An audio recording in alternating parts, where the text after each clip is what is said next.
going? Yeah. Are we going? Is we? Are is are is. Oh, there we go. Now we're going. Oh my gosh. We're going now. Oh my god. Oh golly. Oh gee. Alright, we're going. Maybe. God damn it. Subtract. Is that what it's called? Yeah, sure. Why is it not popping up? God damn. Because it's delays. Yeah, but not for this long. Okay. Alright. Okay. Alright. Hello. We haven't done a stream in a while. Sorry about that. You can't...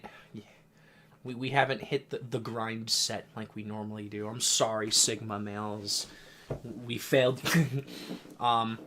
So... I came up with this idea for a stream where we would go through my old reviews that I did for high school.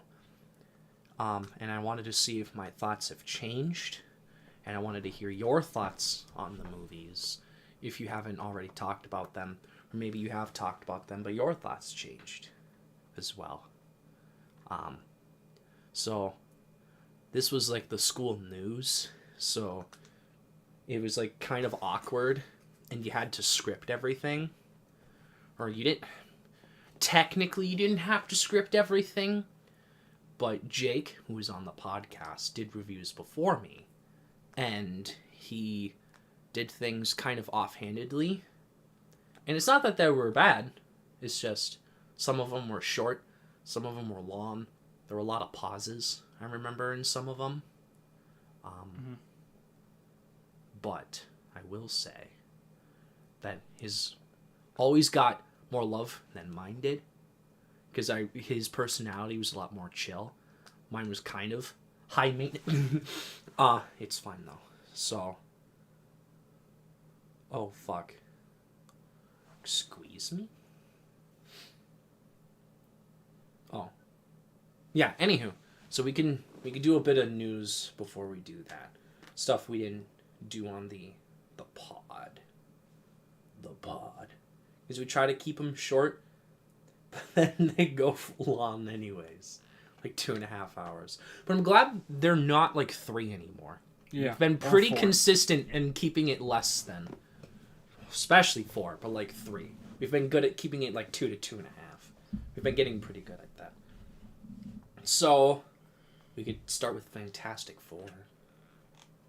So, rumor is they sent the offer to Adam Driver for Reed, and it's just up to him if he wants to accept it or not. He's a very good choice. Him, Dev Patel, Lakeith Stanfield, I'm fine with any of them. The You star, the guy from the show You, I wouldn't have been a fan of that, really. Adam Driver can play a good asshole, so I really think he would be good. I love Dev Patel. I want him to get more work. And Lakeith Stanfield is like one of my favorite actors, probably. And he has a good comedic range on top of a good serious range, so I would have liked to have seen him. I feel like I'm the only one championing him for this role. But now he's worked with Disney on Haunted Mansion, the new one. So, anywho. But the recent rumors have been kind of weird for Miss Sue Storm. The rumor right now is that it's Vanessa Kirby from Pieces of a Woman. Is probably her biggest role. But she was in Hobbs and Shaw, and that's pretty cool. That's pretty cool. Some people say it's Jodie Comer, and she's a terrific actress.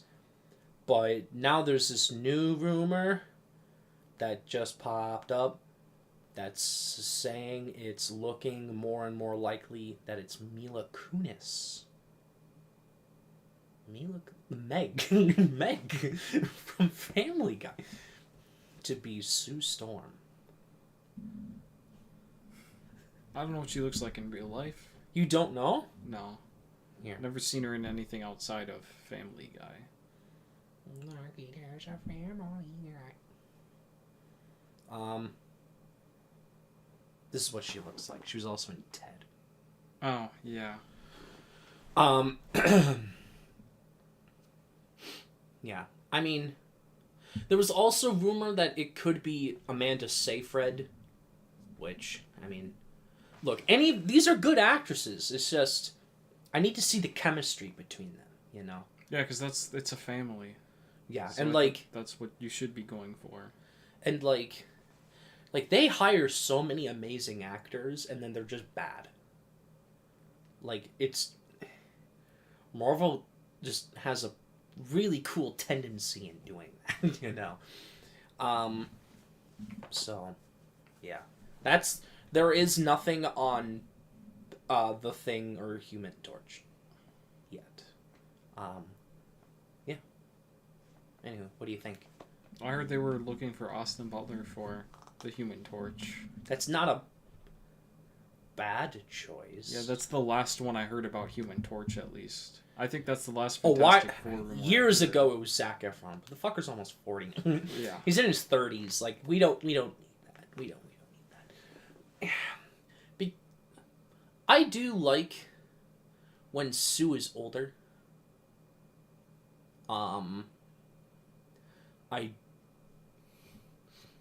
And I like when they're, like, biological siblings.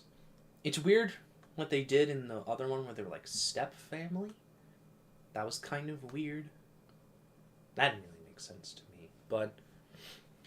And I like that they're going older. Because that means they probably have experience. And they can have kids.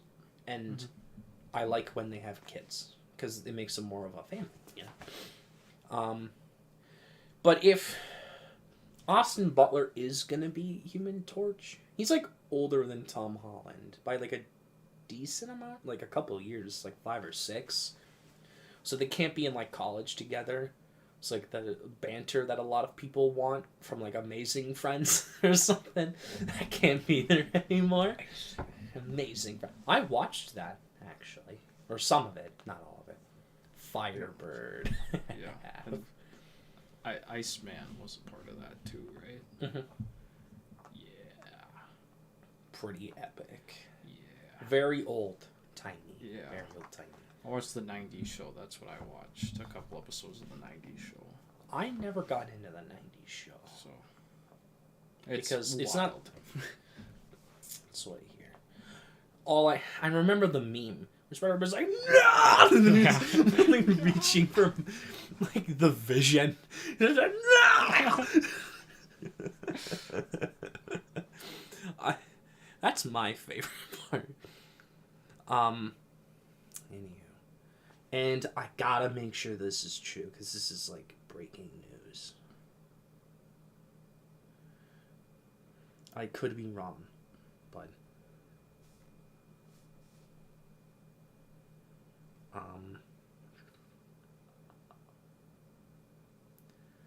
fuck. Hold on. See, it's a stream, so I'm allowed to be slow. It'd be weird if it was a podcast where I just spent a minute making sure that this was correct. I wish shit would load. My favorite part is when shit doesn't load. Was it a good rumor? It's not a rumor. This is a box office statistic that dropped. Mario? It is about Mario. Mario is at 871 right now. That's great. Yeah. It's gonna pass 1 billion next week. You're all fucking idiots. I mean, we did support it. Yeah, but we had to see if it was bad. Yeah, and we were right. It was bad. Yeah, the trades are all saying next week breaking 1 billion. I'm disappointed in you all. Yeah, me too. But in 2 weeks we get Guardians 3. Yep. In 2 weeks. I'm very excited. Some clips have been coming out. Some of them are pretty good. They have like a F-bomb that they censor in one of the clips. That's pretty funny. I showed you the "So That Happened" clip, and I'm really nervous what the context is gonna be. Maybe it's making fun of Marvel humor. God, I really hope so. Well, that just happened. So if you don't know, so there's like a spot It's like, these amazing early reviews. And then they have like a reaction shot of like Rocket. And it's like, so that happened. And I'm like, oh no. Oh no. Oh, no. James Gunn isn't part of the marketing. That's true, but he wrote it. So, yeah. Anyhow. So now we are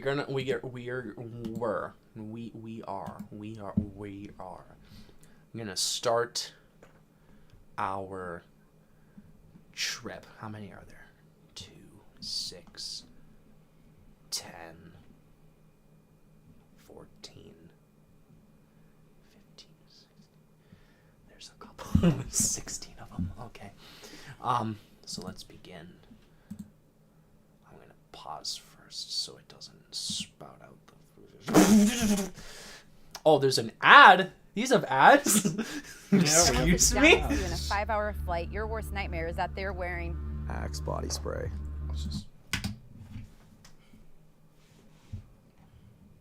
Oh my gosh. Was it Free Guy? No. So this first one was in early February, and I didn't know what to talk. Hi there, Mike. It's also, there is no volume. Oh yeah, we have to change it. Okay. So I remember the first one that I did. I had partial script, partial free banter, and you can tell. Oh shit, that's the wrong one too. Fuck me. It didn't even play. I know, but I just realized I put it on the microphone. There we go. Isaacson, and I'm No. Jesus, why is that so loud? taking over for Jake. Switch it over. As movie reviewer. The speakers, because that's the mic. I don't know what that is. Yeah. God, I looked actually skinny skinny-ish. Okay, so this first review I did was for Wes Anderson's The French Dispatch. I don't know why. So, like, the first one I did is an R-rated comedy from a director no one knows, except for, like, adults. That's an interesting start. Hi there, my name is Riley Isaacson, and I'm taking over I really hate that I used my... for Jake as movie reviewer. However, I'll keep the nugget system for the sake of tradition. Today, Oh, yeah. God damn it. We're gonna have to talk about... Okay. So Jake reviewed things out of nuggets. So instead of, like, stars or, like, numbers, he did chicken nuggets. I mean, it makes sense. 4 out of 10. Yeah. Nuggets out of 10. That's really Jesus, bad. they're going up to 20 minutes now today. What? Which one are you... It's 2 months ago. You goon. Yeah, but I'm saying these days they're going up to 20 minutes. No, most of them are this. It's just this had a concert in it. Oh, yeah, that too. Gotta show those band kids. Yeah. And bloat it full of sports. These people. I don't even know who you are. I like how it's just called a 2021 Wes Anderson film. So I didn't want to spend the time going into Photoshop and then cropping out something. So I just stuck with nuggets, even though I'm not related with nuggets at all. Like, he worked at McDonald's. So it was a McDonald's chicken nugget. And I was just too lazy to change it. So I'm just like, let's go, chicken nugget. Today I'll be reviewing the new Wes Anderson film, The French Dispatch. I'll give a brief description to let you know what the movie's about. Because he didn't do that. Oh, Sometimes. Sometimes he did. Other times he would say what it is. And It's a movie. it's just like, this. He did this swipe. After the head of a Kansas newspaper that studies French culture dies, the paper runs the 3 best stories they wrote as their final issue. Those are the 3 stories we see in the film. There's the plot of the movie. Now, what do I think of it? I think it's very well made. Technically, I think it's framed really well. A lot of the symmetry is a lot of Wes Anderson's style, and it bleeds through really well I'm here. like cringing a lot. I think the sets they were able to build were honestly incredible. They built entire cities for this. They didn't. what the fuck was I on? Excuse me? I mean, yeah, they did a lot of set decoration, but they used, like, previous locations and just changed the fronts of it. It's not like building the hotel for Budapest, right? No. Yeah. Like, they don't have the money for that kind of shit. Like, it's more just, like, the interiors and, like, changing the colors of the exteriors of everything. Because they shot this in France. Because, you know, obviously. So, like, they use a lot of the architecture and sort of just change the look of it. I don't know what I was... Like, great production design still. Like, I would say it's incredible production design. But I'm not... Entire cities? Which is incredible. And it's such a low budget. It's honestly kind of a miracle. And it was a very funny movie, too. I laughed out loud a ton. I just said lolled. But, like, god damn it. During this. And finally, I think the performances were really good in this one. I think there was a lot of heart in the writing, and it was honestly just a good movie. Yeah. This felt weird, because, like, I wasn't looking at the camera half the time. I was staring at the floor. Or I looked off to the side. As for a rating, I'm going to give Wes Anderson's latest outing a 9.5 nuggets out of 10. I still agree with that rating, though. That's a based rating. I still have it at a 10. It's my favorite Wes Anderson movie because I'm fucking weird. It's the presentation that's bothering me right now. Alright. You haven't seen it yet, though. No. The French I've Dispatch. seen one Anderson movie. One Anderson? It's The Matrix. Mr. Anderson. I've only seen one Mr. Anderson movie. Alright. Thanks for listening. Listening? But they were... Okay, whatever. Alright, so the next one... Oh, do I have to scroll down every time? That's kind of annoying. Just to open them all up in a tab. That's true.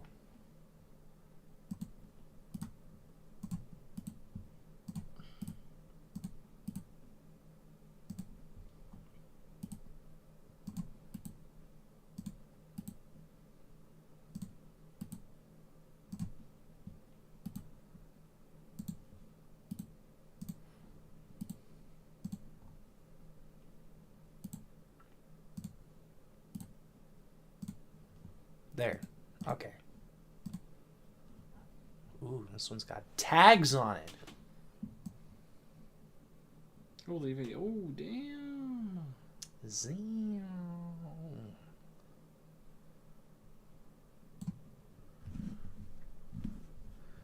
I had some drip in some of these, I'm not gonna lie. Take it away, Riley. Hi there, man. Wait, it cuts to an ad. What? Delicious. I said some of them. Some of them I had some drip. This one's really funny. This is the fucking black swan. My hair hasn't been washed in days. Just stare. And today I'm back with another movie review. Why is it so goddamn quiet? Can I not You'd have speak to louder? go down there. Can I not speak louder? Today I'm talking about the latest Roland Emmerich disaster genre film, Moonfall. Let's go, Moonfall! Roland Emmerich as a director, I'm sure you know his catalog of movies. He was the man behind Independence Day 1 and 2, Midway, 2012, 10,000 BC, the 90s American remake of Godzilla starring Matthew Broderick, The Day After Tomorrow, White House Down, Stargate, and The Patriot. Do you have to name all of them? No, I really didn't. I got my point across. Someone's bound to know that eventually. His style and his big budgetness are still present in his latest work. But here doesn't really matter, but I'll say it quickly to let you know what it's about. So basically, there is an alien that built the moon.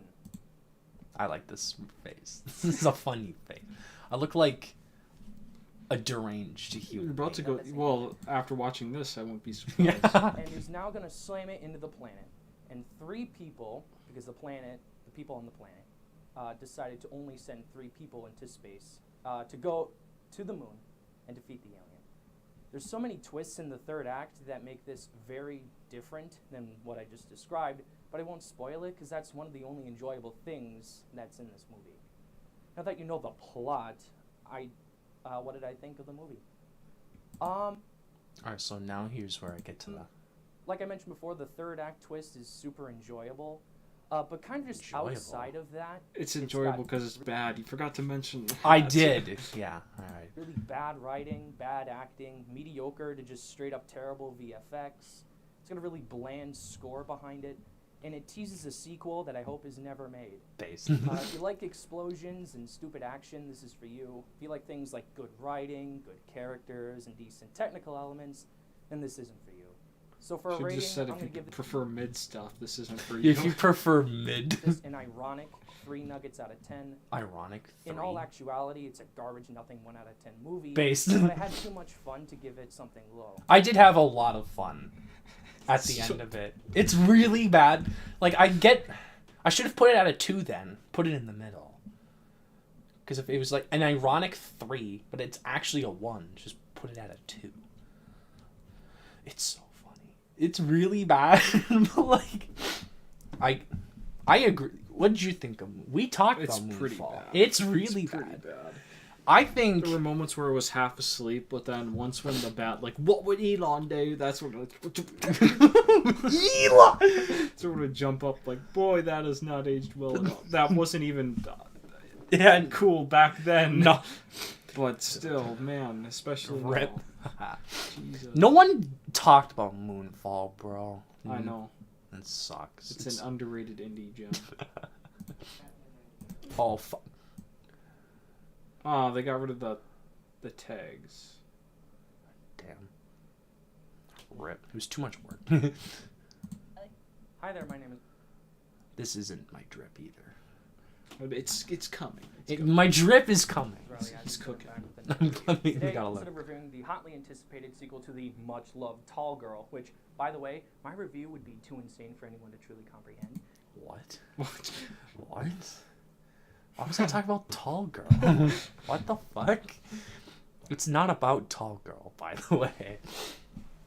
So this was the first one where I wrote everything down on the script. So I was just staring at the camera. I'm like, intently. Steven. Okay.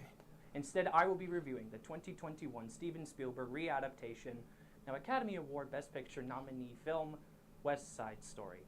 I guarantee you know Steven. His work is iconic with films like E.T., I'm just going to list off. Indiana Jones, Saving Private Ryan, Ready Player One, Schindler's List, and Jaws, amongst many others. I have so much to say about this movie, so let's... I could tell I was sweating. The room's so fucking hot in there. It is. There's like 30 lights pointed at me.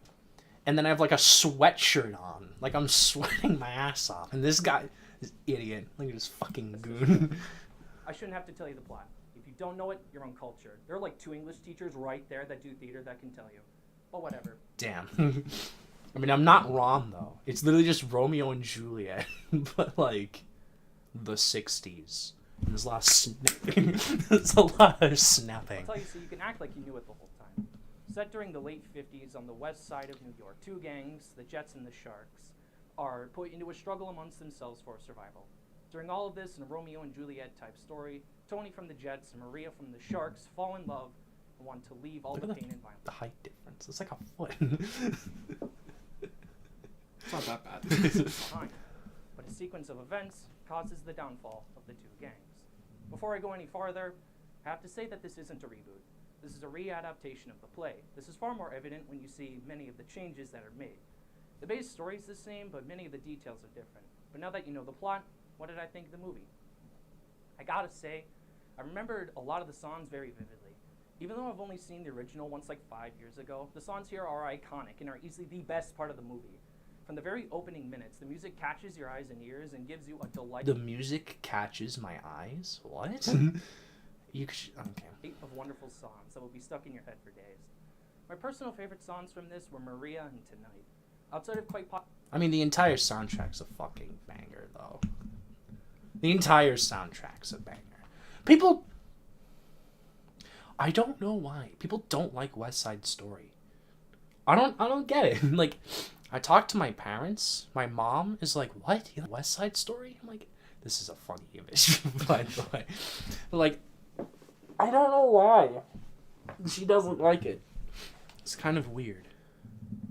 And, like, my sister thought it was, like, okay. I guess it's... Possibly the best soundtrack ever put to film. The acting and Ooh, singing. best. All the actors step up and are able to perform very fluidly. The writing here for me is a bit of a detriment in many parts, like the ending sequence and how it plays out is far more janky than the original.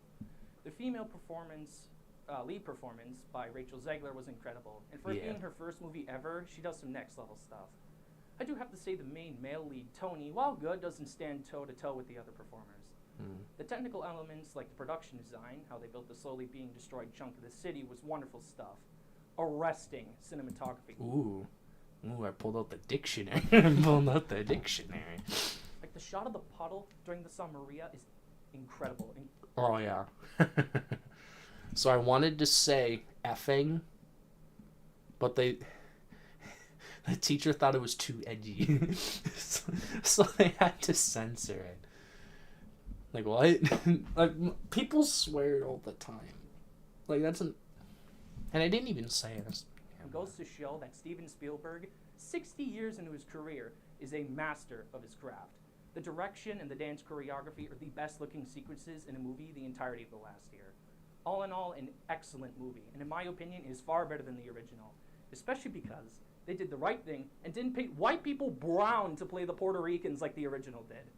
As for a rating, I'm going to give this 9 nuggets out of 10. I have it at 9.5 now, probably. It's gone up after a second viewing. I hate how I look. It's weird because like I have my front going and then my back. It looks like a Lego hair, if you know what I'm saying. Like you have the one in the front, you have like the weird like mold in the back. Oh yeah, like the Qui-Gon. Yeah, like I have weird looking hair. I agree with everything I say. It's just some of it I just felt like I don't know. You haven't seen it yet though. No. But you've seen the original. Yeah. That's basically it's different enough, but yeah. You could slowly tell that I'm gonna shove some progressiveness in. Alright. Shoot. Oh, they're back. Oh, let's go. Yeah.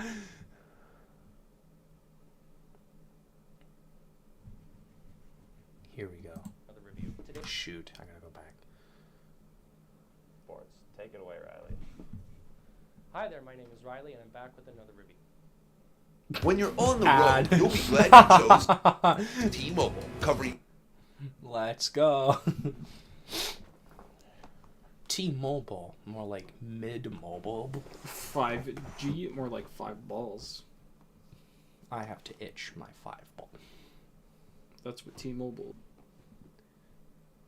God damn it. Can I skip this one? No. Yes. Yes.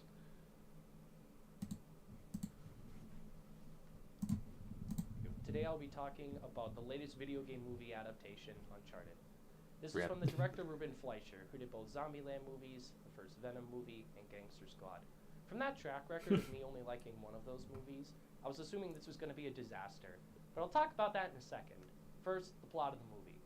The plot revolves around a young Nathan Drake, played by Tom Holland, as he meets his mentor and best friend Sully, played by Mark Wahlberg. And they go on a globe-trotting adventure with lots of treasure at stake, while they have to dodge the efforts of Santiago Moncada, played by... How the fuck did I remember that? I just know him as Antonio Banderas. Like, what? Banderas, who's also trying to get the same treasure. Now that you know the plot, what did I think of the movie? Before I get to my thoughts, some background. I've played all the mainline Uncharted games on PlayStation, and I was so unenthused about this movie. Shoving 10 years of games and over 100 years of 100 hours development into a 2-hour movie seemed like quite possibly the worst idea possible. And this movie has been in development for over 10 years, constantly changing directors, actors, and writers. All signs pointed to this being absolutely terrible. So was it? Yes, it was. Nice. From awful humor to terrible CGI that ruined every action sequence, nearly everything about this movie was bad. Tom Holland as a young Nathan Drake is very miscast. Nathan is supposed to be a self-centered, but still a good at heart kind of guy. He's always trusting, and he never learns his lesson, and there's very little depth. and Mark Wahlberg is also terrible. Sully in the games is an older guy who knows the gig and is a father figure to Nathan. Here he's a guy who barely looks over 40 and is always awful to Nathan, and their relationship never felt right here.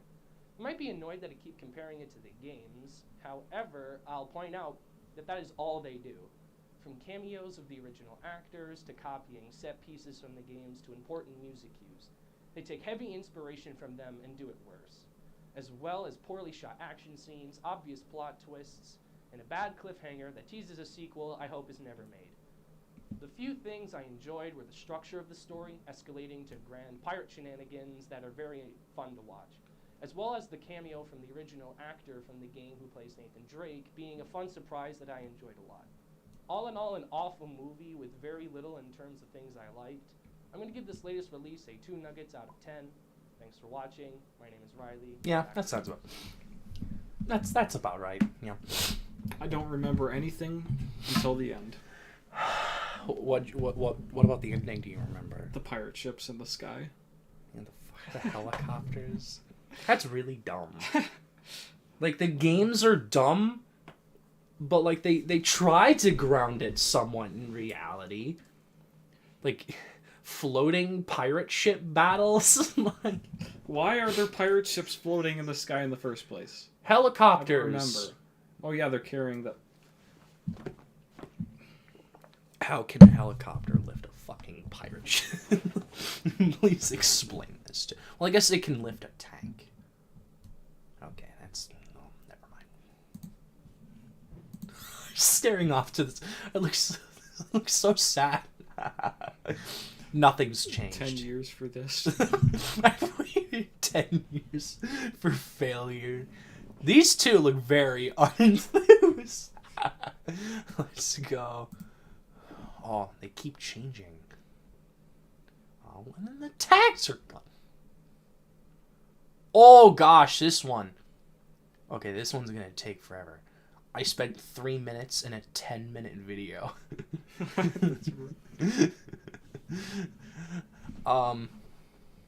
Look at our local sports. Take it away, Riley. Thank you. Hi there. Oh, I like this mic set. I kind of like this look. Not this face, but that's because I paused on it. But I like just the all black, you know, the long hair, the podcast look, you know. I got the microphone in front of me, you know. I could just. Let me just talk like this. Hello. Hello, Peter. Welcome to Fortnite. Hey, my name is Riley, and I'm back with another review. Today, I'm going to be talking about the 1988 Studio Ghibli film, Grave of the Fireflies. Oof. Two questions you might have. No, so this is like right after I watched it.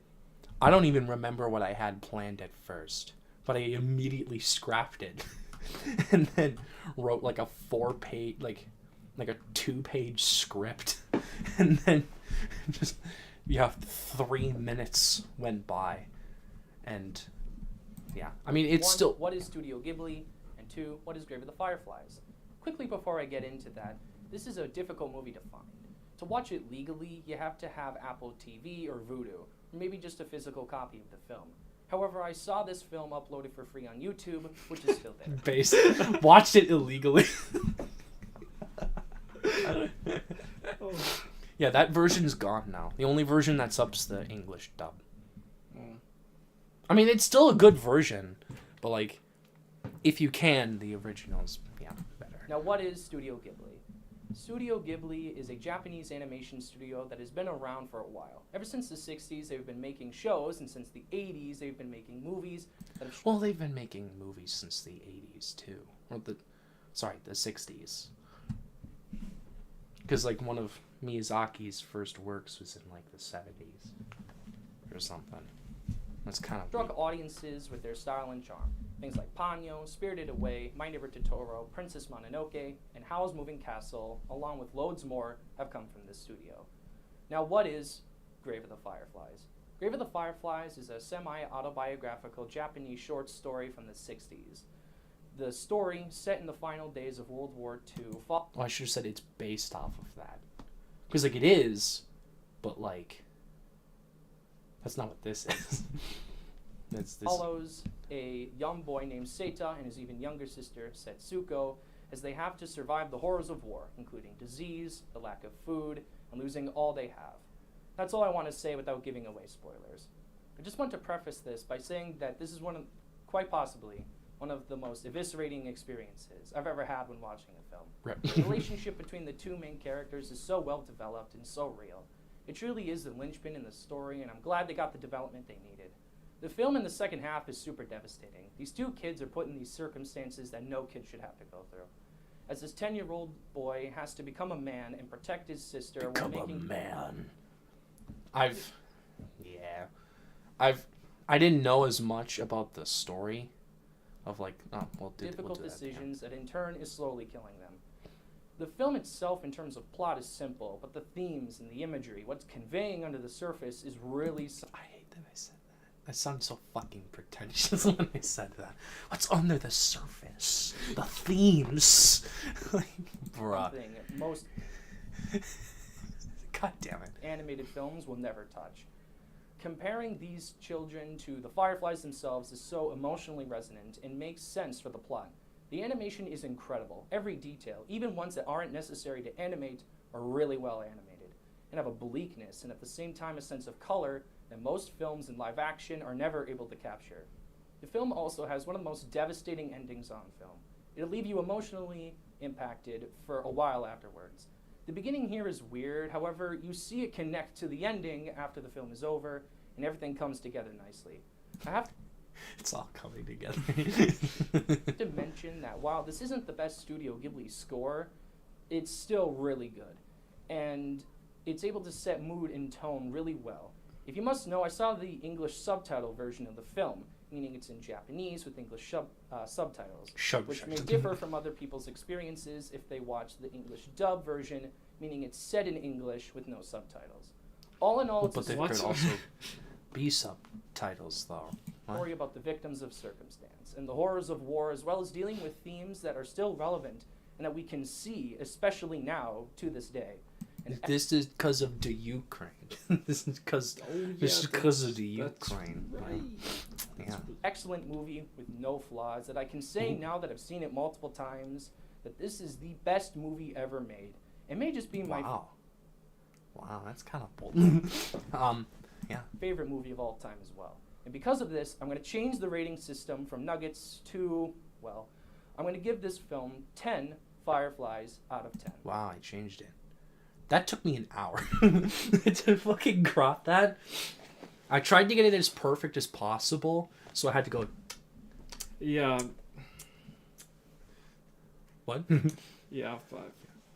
Photoshop. Because the teacher didn't teach very well in that class, so it's like...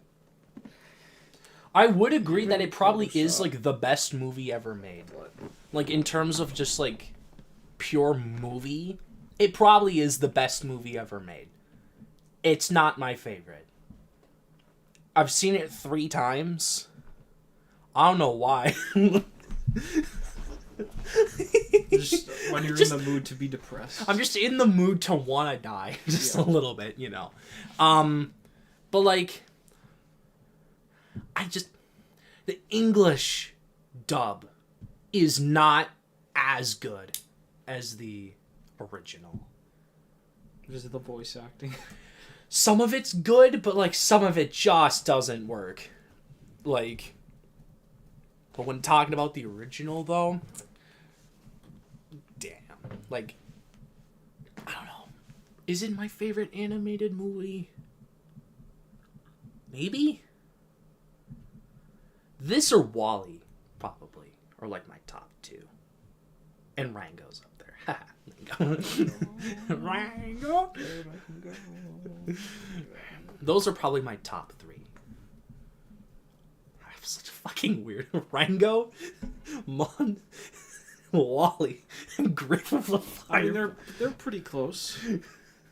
They're about things. They have guns in them. Gun. Yeah. I mean, that review actually went pretty quick, despite the fact that it was like 3 minutes long. Because it ended at Thanks for watching. My name is Riley, and back to the news. 5:56. And God damn it. and I started that.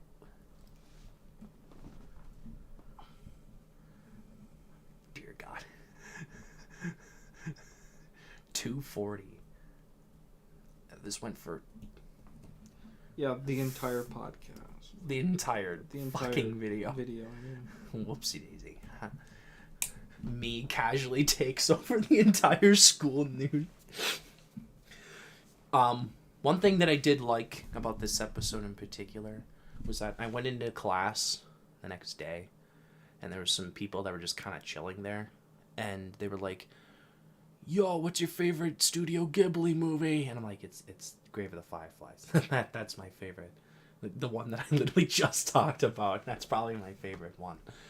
And then they were like, "Yo, have you seen any other anime?" And I'm like, I mean, I've seen the whole Ghibli catalog, and I've seen Akira. And then they're just like, "Have you seen that?" I'm like, "No." "Have you seen that?" "No." No, I haven't seen your 200 episode anime. Where I have nothing not matters seen until- your obscure fucking anime porn, alright? I'm very streamlined when it comes to this. It's true. I'm very streamlined. I'm not watching all 900 episodes of One Piece. I think I'm good. I'm okay, actually. I'm okay, actually. I don't need I'll that. wait for the Netflix adaptation. Oh, that got very bad. I wonder if it's gonna be like Cowboy Bebop, where the original creator gets through like 5 minutes and quits.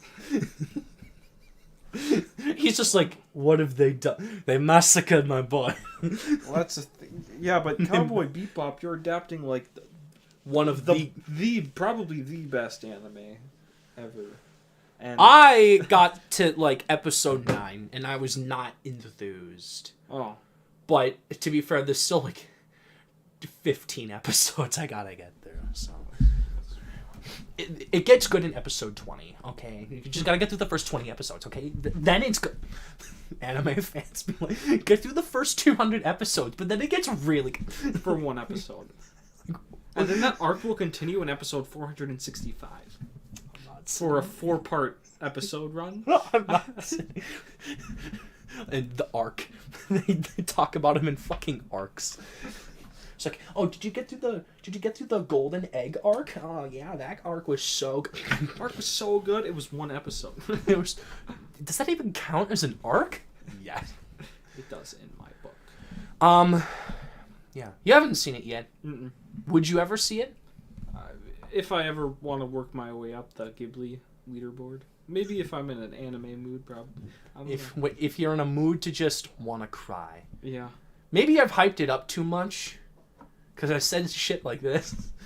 Or I'm like, it's probably one of my favorite movies ever. And you watch it and it's like an 8 and you're like, what the fuck? Yeah, yet again, I didn't really... I mean, Spirited Away was good, but I mean, like... Spirited Away's like an 8. I know that's like a hot take, but fuck you. The pacing is really bad in that one. 2 hours, bro. Like, Yeah. people are like, it's so creative and imaginative. Like, shit's just kind of happening. Like, why are they pigs now? Like, I get they're greedy, but like, huh? Excuse me? Anywho, I agree with everything I say in this. It is probably the best movie ever made. I know. Everyone But assumes you're a weeboo now that watches hentai now. how'd you know I watch it? Wait a minute. No, but like, it's not my favorite.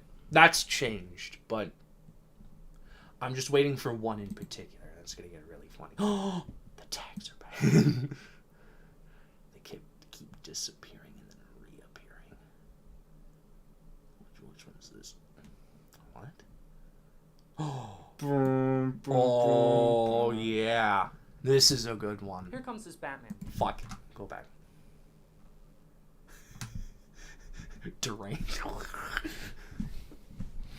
Did you say Rob is the best Batman? At our local sports. Take it away, Riley. Thank you, lady. No one bothered to cut that. That's cool.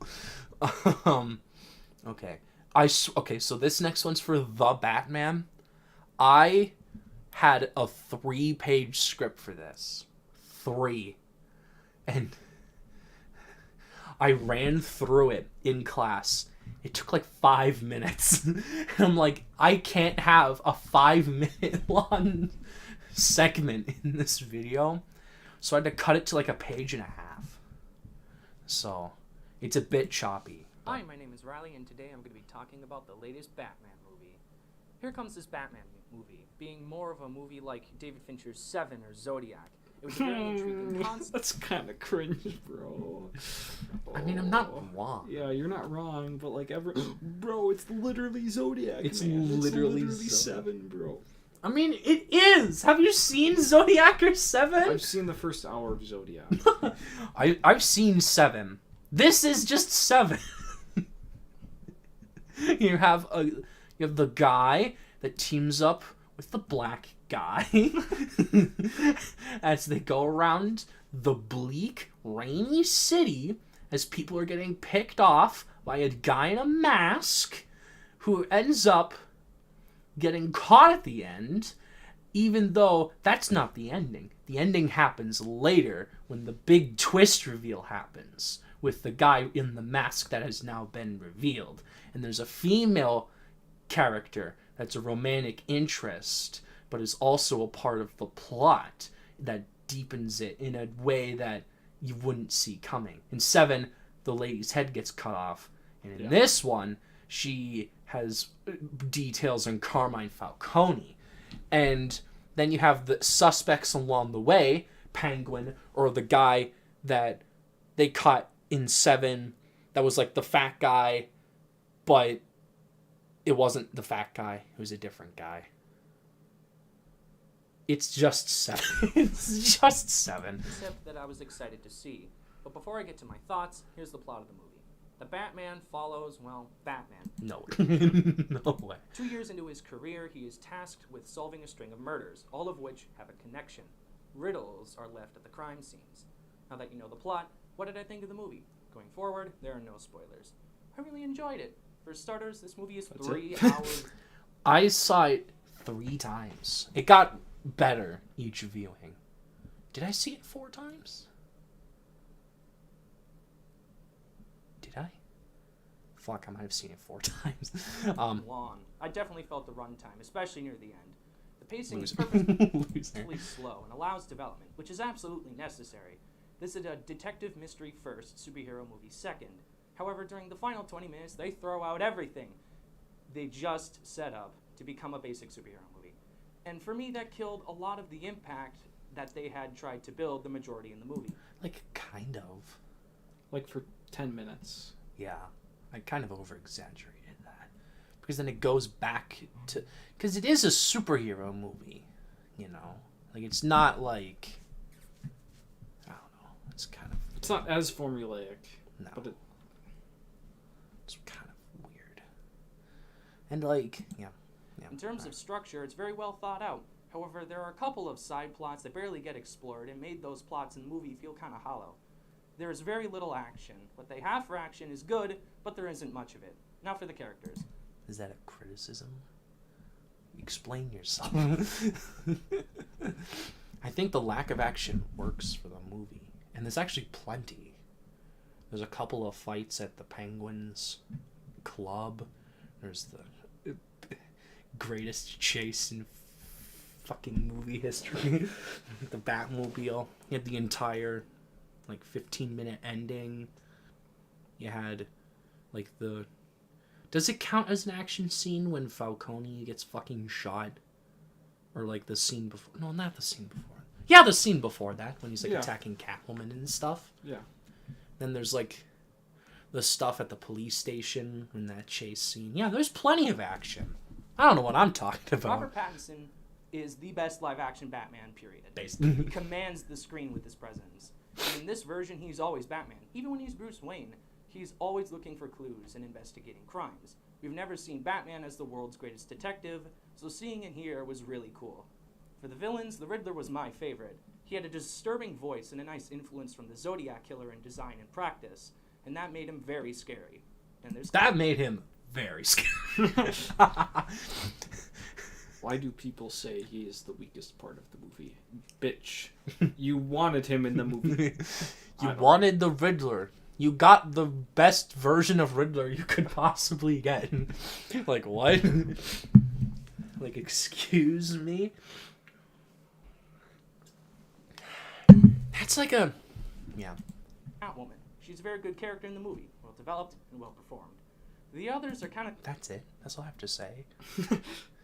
Like... Maybe. I guess I didn't want to spoil it, like, her plot... Like, how she influences the plot. But, like, I'd say, like... I guess I can't say this on... a school news, but... The sexual chemistry... the tension... The tension between The sexual tension was palpable. Palpable. You could sniff. You could almost taste. You could almost taste the fact that they wanted to fuck each other. You could just... You could lick the air, almost, you know? not just there. Penguin was well acted, and the makeup on him is excellent, but he was barely in it. He's not utilized well. Alfred is... I think he is actually utilized well. Because it'd be weird for him to just keep showing up. He's used, like, when he needs to. Like, the best scene in the movie is a scene that they technically didn't need, really. Which is the chase scene. Because it's just, like, Penguin, a lot, Bird, and then Gordon and Bat. It's like that one scene where the guy's pointing at the laptop and the other guy's like, oh, and then just goes to the computer. They're like, oh, Penguin, oh, duh. And so they just, and then they go to meet him, and then it's like like an action scene at the warehouse, and they're like, they're popping drugs. What? The drug bust? It's like, they just took it over. They didn't get rid of it at all. And then they had, for some reason, he just has the Batmobile sitting there somehow. And then and then he, like, stalls first and then goes. Like, shit's so good. I'm glad I saw it in the theater twice, dude. That shit was fucking fire. For like 4 scenes, but he's really good. There's a lot of emotion, and he has a good connection to Batman in this movie. Quickly, the technical elements are great. The cinematography is excellent, using a lot of natural...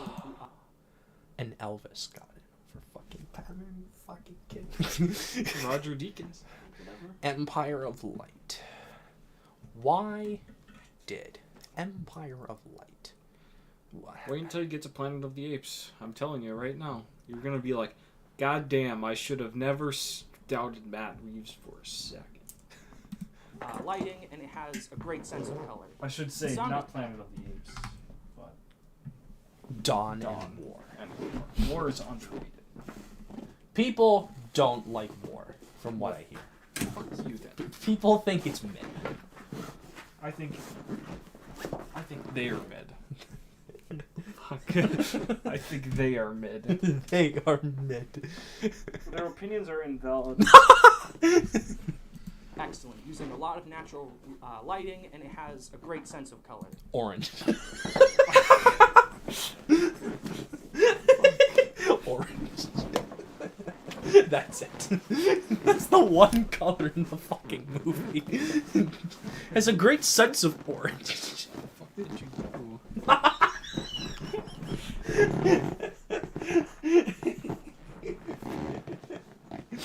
I lifted it up.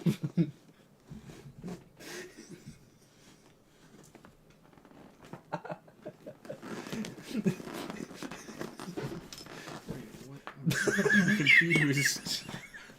So, okay. This has to go down.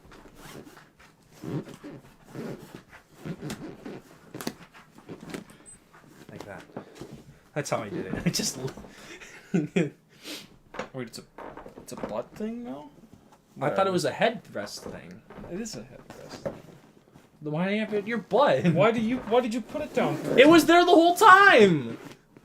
What are you talking Oh. about? That's weird. Whatever. That's fine too. Oh, that's nice. The sound design, especially for the Batmobile, is so freaking good.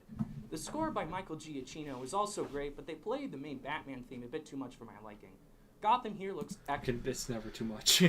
That's fair. But like they switch it up. So like it starts out like mellow, but it's like the tension and like to solve the case gets higher, the more like bombastic it gets. So like the Batman theme is just like it's always aware of his presence, and like depending on what situation he is, the Batman theme plays a different version of it.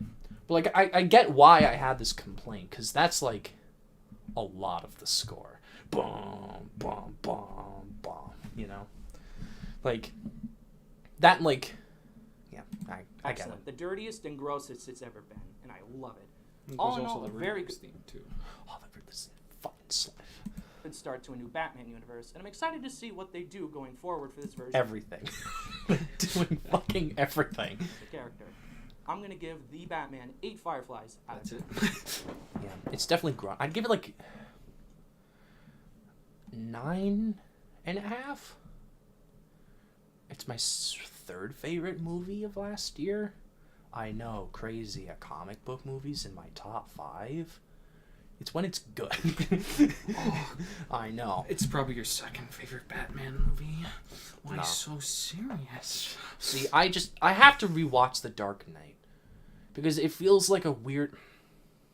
People say The Dark Knight, and it feels like it's a joke at this point. Like, oh, The Dark Knight's my favorite Batman. So it's like, The Dark Knight's my favorite superhero movie.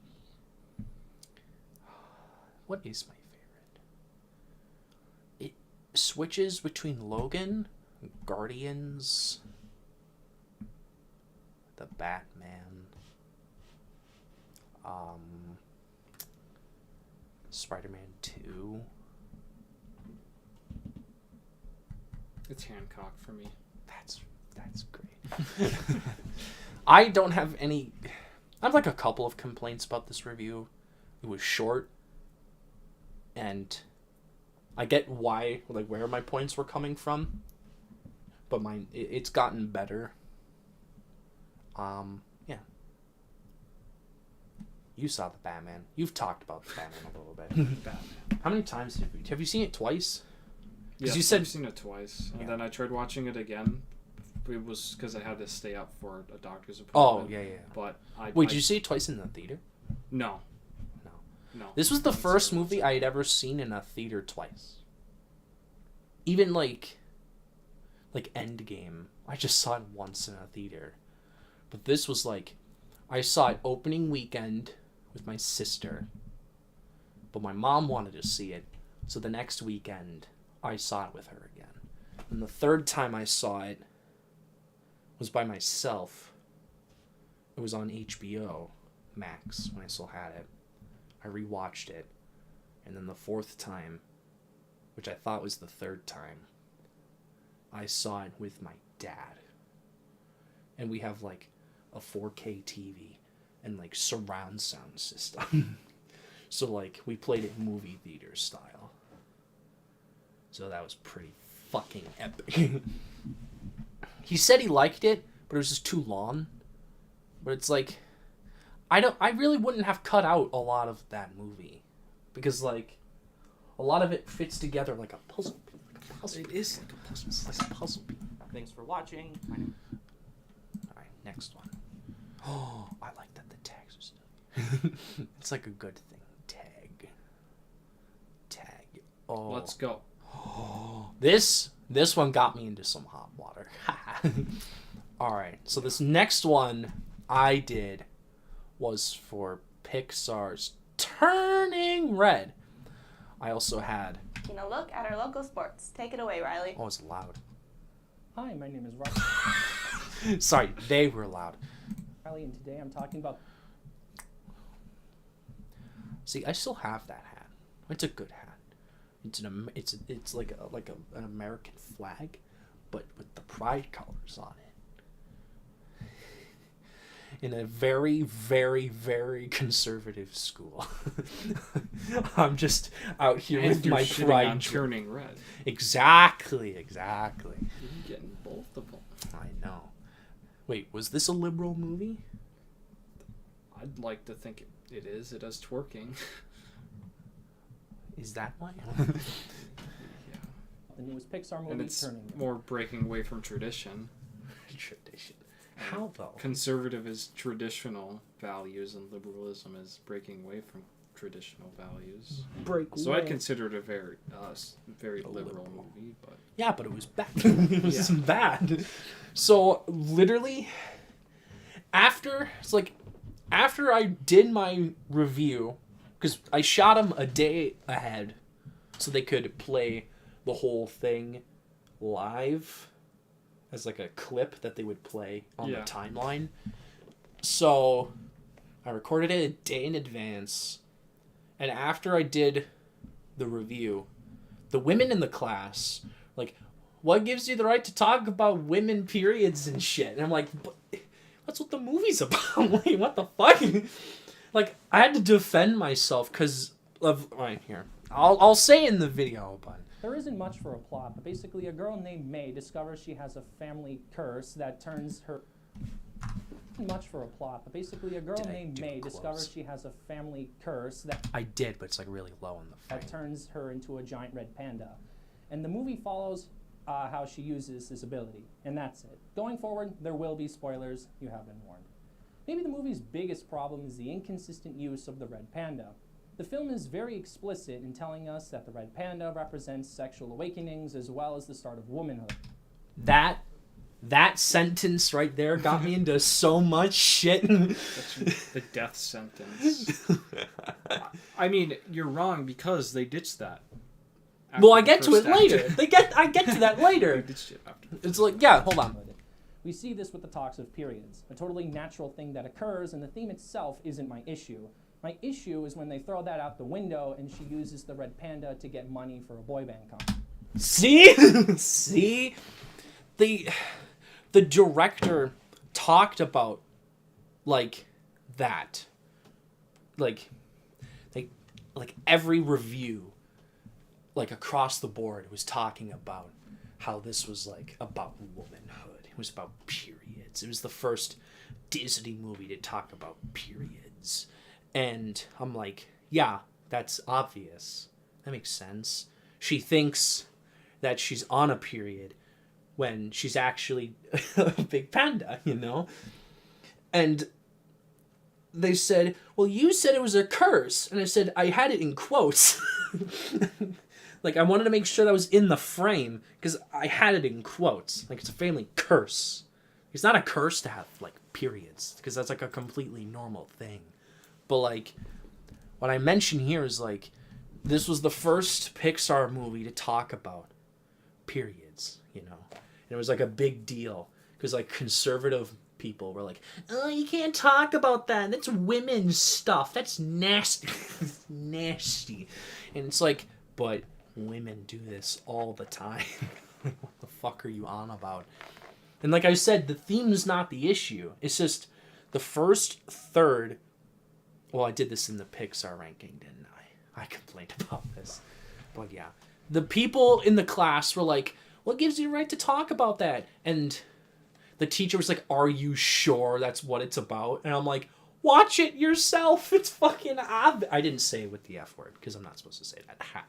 But it's like, it's obvious that that's what this is about. It's like, it's obvious.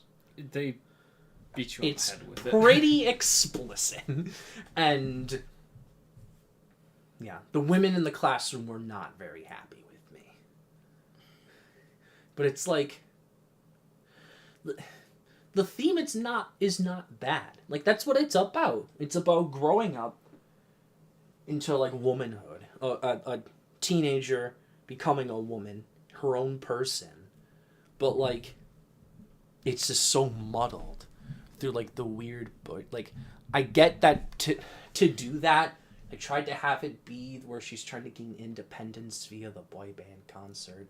But the fact that the red panda sort of means, like periods and like womanhood growth, it feels weird that they would use that as like a party trick, that people would ride the panda like that kind of. That's or that's sending pictures. Yeah, sending. That's like. You're thinking too deep. The real issue is that they they don't stick to that anyway. No, they don't. And the rest is just really weird because they don't. Like, you can't just abandon that theme. That's what the point was, wasn't it? And then It's about a teenager growing up into a woman, and they just throw it out. and then like, yeah. All right, we gotta keep going. The lack of understanding its own existence for the sake of cookie-cutter Pixar garbage is frustrating. Now the other That and everyone loved Pixar, so I'm just like, Yeah. fucking shit. the theme in the movie is follow your own path. How many animated movies have had that theme? All of them? You'd be like nearly right.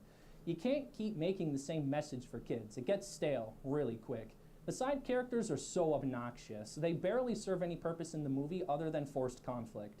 They have a moment where May betrays her friends and doesn't come clean to her mom about what she did, and their friendship ends, even though like 10 minutes later they become friends again.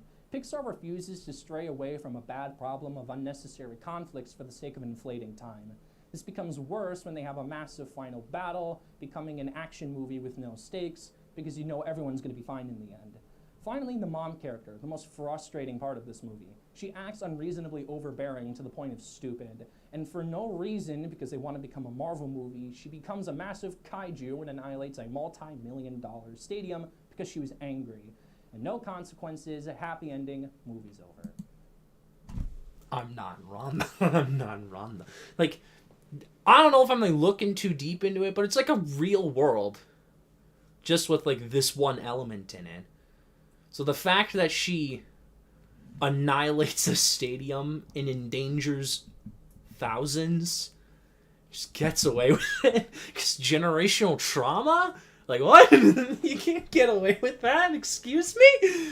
Like, I get it's a Pixar movie, and you can't have that much conflict, but, like, you're setting it in the real world with just one changed element of, like, a red panda thing. I don't get it.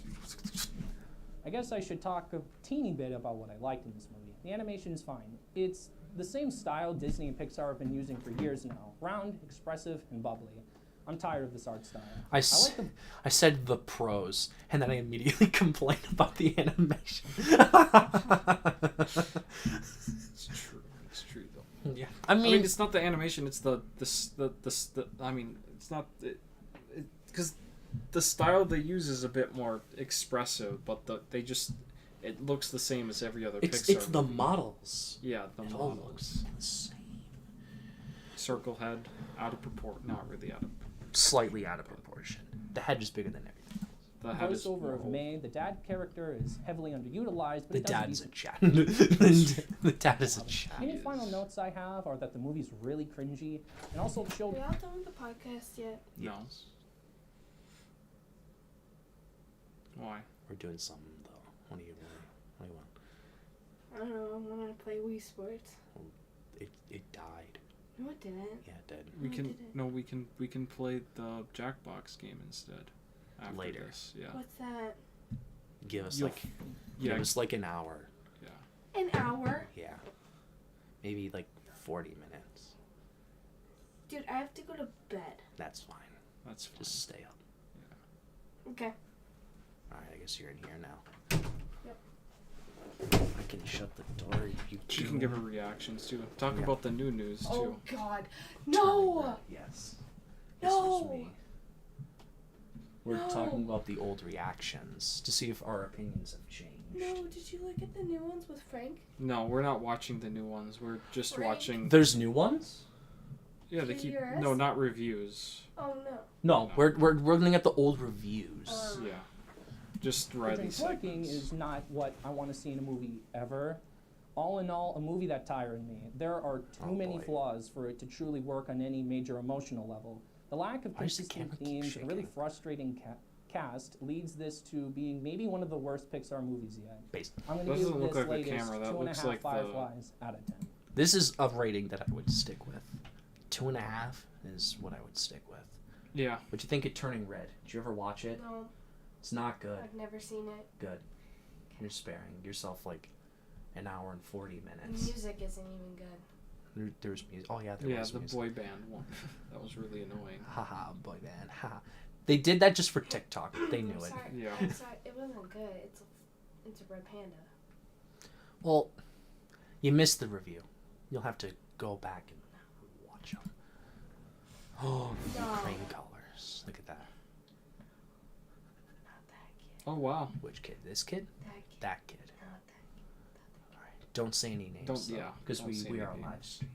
Yeah. I don't even know his name. I do. I remember. All right. This one is yours. Oh. Haha. Yeah, that's right. Oh, did your opinions change on Turning Red at all? No. Ha, me either. Oh yeah, I'm wearing the same shirt. Local sports. Take it away, Riley. Cringe.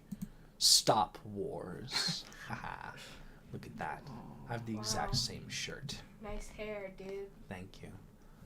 Do you like it out or do you like it in the ponytail? Out. Out? Like that? Yeah. Like ironically? Or woman. like No ponytail. no ponytail? No ponytail. Oh. Okay. I don't know. It's just it's easier to keep out of my face, you Yeah. know. It's the 1920s, and film is taking off. Audiences across the globe Was this gather long? often to... Oh my god. Fuck yeah. This started at 7:10. It went for holy shit. I remember sweating so fucking much during this. That suit was probably like drenched in ass sweat. Sweat. Let's experience go. this brand new medium. We see a movie come and go with time. This film, a 1927 black and white German silent Dude, film there's so named many Oh my Metropolis. god. That's actually like I'm sorry, but this was so pretentious. See, I didn't know what to do for my last one. So I asked the class that I was in, I don't know what to do for my last review. And one of the kids said, do the most pretentious thing you can. And I immediately thought of this. It's so pretentious. It's a German movie. It's a 20s movie. It's black and white. It's a silent film. It's like a sci-fi movie. Like, the most pretentious thing I thought of was this. You can't find it. At the time, the film was called mediocre, overly long, complicated, but gorgeous. However, 80 years later, in an archive in Buenos Aires, And to follow up your comment, I had to be monotone because I couldn't be screaming. And because, like, the audio would peak. And, like, it'd just be really... like, you can't have too much emotion in these. Everyone was monotone. Argentina, the long-lost complete edition of the film is found, and it gets a full-blown re-release. Now a sci-fi cult classic of the ages, this is the film that I'm covering for the final review of the quarter. My name is Riley, and today I'm joined by the second guest in KRDS review history. However, before we get to introducing him, I'm going to explain the plot of the movie. Set in the future, where the lower class work the machines of Metropolis, and the rich live at the top, living off of what the machine provides, you see Frater. God, he looks The so son fucking of the ugly. leader of Metropolis, Frater becomes infatuated with the growing movement of the workers of the depths. Look at that. Look at that. What is that? That's a bunch of crosses. Ew. I still don't even know entirely what that represents. I just Yeah. threw the image in there. The teacher was like, yo, is this gonna piss anyone off? And I'm like, it probably will, but that's fine. I don't really give a shit. Movement seeks a mediator, a man who can unite the classes of rich and poor. While this is happening, the leader of the city and a mad scientist named Rotwing, I believe that's how you pronounce it, create the iconic Machine Man. But The it was a Machine woman. Man begins foiling the plans of the movement, What is and that? soon the heart of the machine Machine is Man. broken, causing a great flood. This leads to a final act that I won't spoil. It's a Nobody's gonna be decade-old watching movie. And no one's gonna... Sorry, century-old Century. movie. No one's gonna watch. But I'm not gonna spoil the ending. It's been around for 100 years. Nah. They gotta see it for Now themselves. here with me to discuss the film is Okay, I'm gonna... I want to skip over... No. No! I'm pretty sure I say your last name, so. Hey. What were some Let's go! Yay! Let's go! things you liked about Metropolis? So I really liked the heightened look to it. Everything looked huge, and it just I don't looked think so I'm good playing. to me. But then also I really love the production design. Same thing. The same thing. And it holds up to this day. I don't know what I'm just not. American And puts a lot of modern special effects to shame. What did you like about the movie? I liked the themes. Did you I even think watch I- it? We did. No. This was my second time seeing it. You put time and effort. 2.5 hours. You took time out of your day just to watch a silent movie. 2.5 hour long silent movie. That would It's actually kill me. it wasn't that. It was actually pretty surprisingly entertaining for a little bit of it. Oh no, Fred, you died, but in Yeah.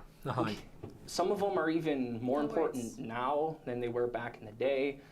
The film talks about how if we are too controlled by machines, that we are kind of slaves to them, and I think that's more relevant a century later than when the I movie think I came was out. regretting my decision coming on at this moment. You were just like. You had the Kubrick stare going on right now. Just like. I also like the cinematography. I think it's The cinematography. Hunter, you're so awkward. He's just. He's trying to. I want to leave. shot very well. There's Where's a lot of Nicolas symmetry Oh, this comes later. But you know about the Nicolas Cage thing? in the Yeah. movie, and I like that. We're What witnessing was something that you history didn't soon. like about the movie? Definitely the Yeah, well, second act. It changed so much. The third act especially was really You don't have entertaining, bugs. surprisingly, but the second act was just a snore fest. I Where's your couldn't get bugs? through That's it. true. I The second act is not a snore fest. It's What are you true, on it is. about? It is a What are you realized there on was an about? hour left of the movie when I got into it. What was something you didn't like about the movie? This is more a I product literally had to come up with something because I don't think there are like any of the flaws. time, with but the I movie. think the overacting is sometimes annoying, especially at the beginning when you don't know what's going on. But I more accepted it as that's how silent film actors acted at the time, so I kind of just went along with it. What would you rate Metropolis? I don't really have a rating system, but I would definitely give it the influential Kino seal of approval. What? Let's go, Kino. Influential Kino. You should anybody- give every movie the Kino seal of approval. Anybody Yeah, from now Ever. on, I'll decide if a movie gets the Kino in the seal of history approval. of our school watch this part of the news? Yes, some of them, Yeah, 186 did. How do you know? because it has the views right here. Yeah, that could be the teachers. Well, the teachers Everybody- had to play it because they got emailed it. Yeah. But like people had to go out of their way afterwards because there's not 186 teachers. That's true. Yeah.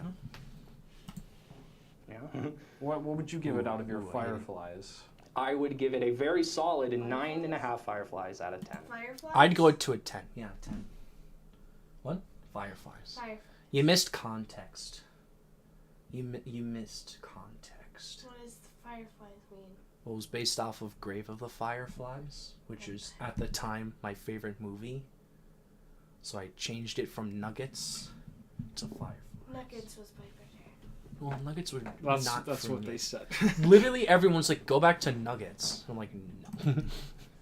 Well, thank you Ooh, for they didn't cut joining back. me Look at for the final Look at this. Fireflies out of 10. Well, thank you for joining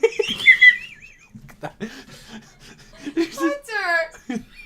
the sadness, just the pure pain. me for the final review of the quarter. Okay, the rest of it is just nonsense. I think it's only gotten better as I've done research on the movie. How it like influenced entire fashion movements in the 30s. How every sci-fi movie basically since has some form of Metropolis Yeah, infused like- into it. You know, It's genuine. It's like a great movie, but it's like one of the most important movies ever, period. like fantasy has had their, you know, their tropes. It's Lord of the Rings, like that's what started it. Sci-fi doesn't really have that. But I mean, I guess you could somewhat say Metropolis. I would is- say Metropolis. but The entire cyberpunk genre is Metropolis. that's true too. I would say, like, not the themes, but like a lot of designs Star Wars and Star Trek took a bit of. Like the Machine Man is just C-3PO. Yeah, if you've seen the concept art, you can tell even more. Why are there a bunch of people jumping? Jump up and get down. Turn Where'd around. my ring go? Your ring? You married? Yeah. Who you married to? Bailey. I don't know. Who You're that is. gay? Congratulations. I didn't know totally that. am. Yeah, wow. Decided Oh, fuck. Thank you. Okay. Ooh, this is neat. What? The tags are gone. God damn. What? Nobody cares. Shut up. Me? No. Or- Well, let's see how aged. This did not age well. So this is. Let's go. I don't God typically damn. like experiences. Skip, taking me through a world of emotions. Stop. Okay. So now. Stop! So the quarter ended, and then I came back the next quarter.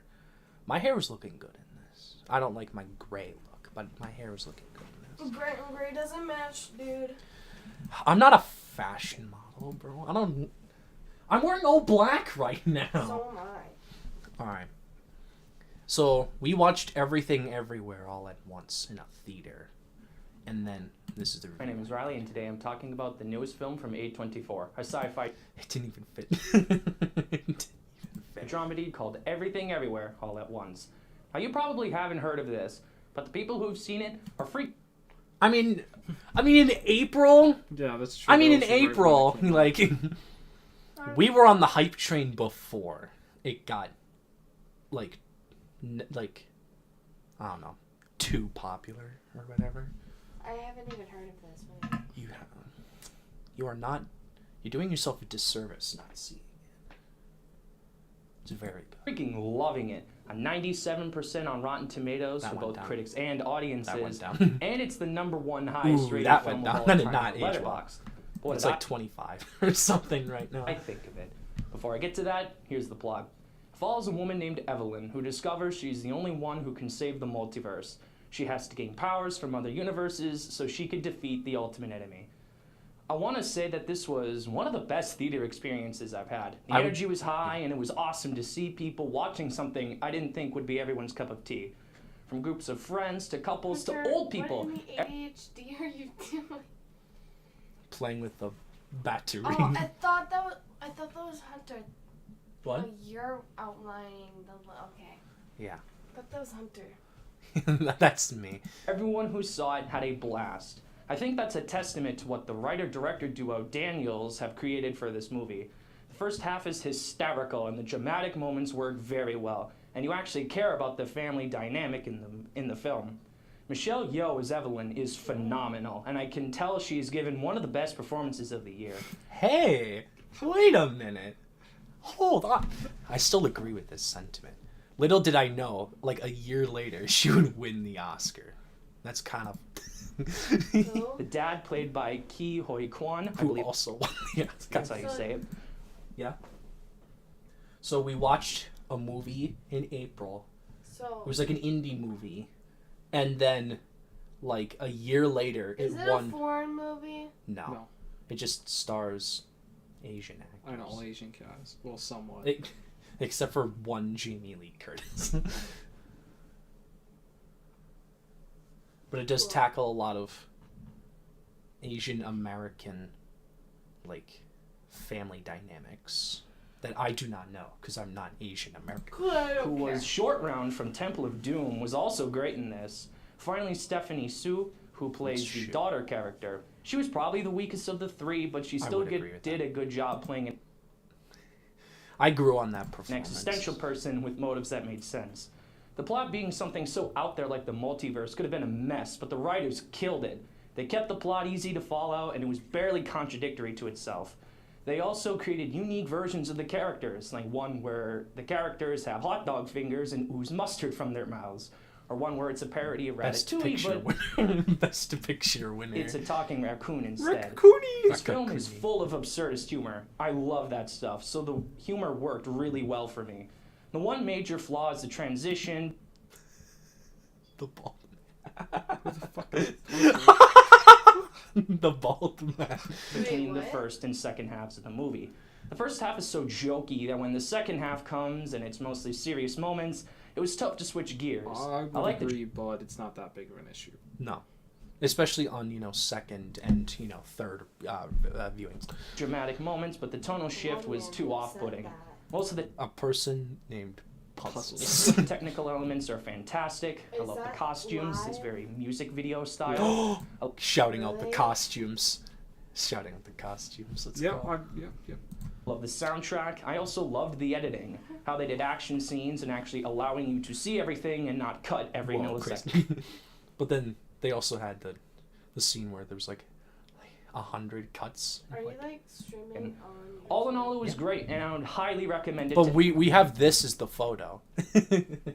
Really? It's just a stock photo image of just jumping. It's not even Okay, and that's zoomed why in. that puzzles dude said the bald man. The bald man. Oh no, this is for the video. Yeah, that's for everyone Oh. over the age of 16. Who's There's a lot Baldman? of stuff in here Hunter? that younger people Bourbon. should watch. yeah. I'm gonna give this film 9 fireflies. 9? Why not go all the way, ya puts? Wait, hold on. Let me count that. I have 1, 6 2, weeks. 3, 4, 5, 6, 7, 8, 9. I thought there was more than 9. 6 weeks left at this school. Oh yeah, this is funny. So I told them, yo, give me suggestions on stuff you'd like for me to talk about. And then they were like, nah.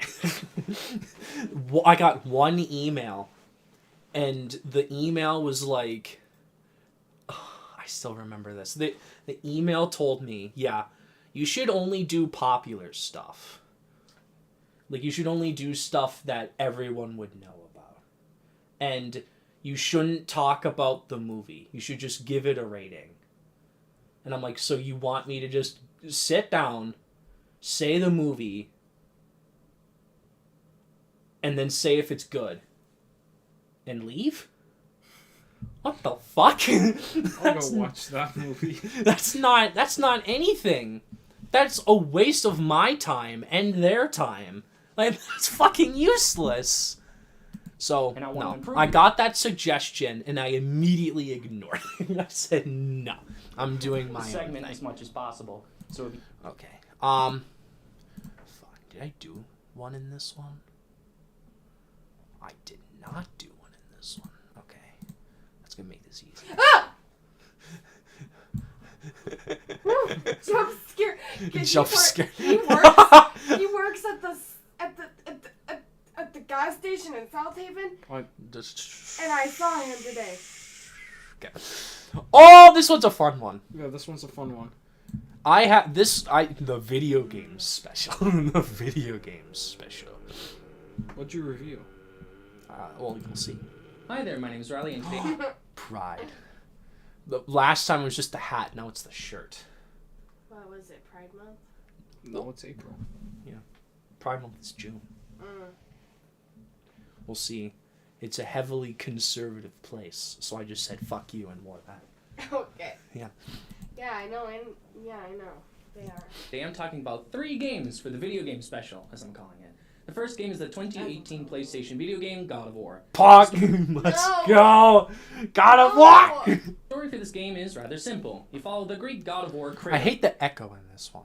I don't know what they did, but they fucked up the audio. and his son Atreides, as the two of you go to the highest mountain in Norse mythology to Atreus, spread your not deadly Atreides. Yeah, that's my bad. I'm sorry. sashes. Along the way, you have to battle violent fairies They and lay- destructible He just layered it. Yo, He just I didn't layered notice the that. Video. He just layered the video on top of the video. gods, that why it's giant electric shooting dragons, the sons of Thor, and the ghosts of Kratos' past. This game is very simple in story, but its combat keeps you going. It's slick. Everything has weight to it. And there are a variety of attacks that can lead to nutty combos that are fun to pull off. You should have the gift It's of a him ripping the jaw off. Oh my god. No, I wouldn't. that would not gorgeous go over game well. and has some incredible visuals. The soundtrack slaps and the acting is great. The world is fun to explore. What? God, we're so good. How dare you? I'm hungry. I'm bored. Just half the dialogue is boring. No. And the art department did a great job filling every space with something interesting to look at. A very solid addition to this universe, and overall a great experience that I think everyone who can should try it out. I'm gonna give this 9.5 Fireflies. What? That's a good rating. That's about what I think. Why'd you go another 0.5? Um. I think it's such a great game. Well, I think God of War is perfect. I think this 10. you would have given it the 10.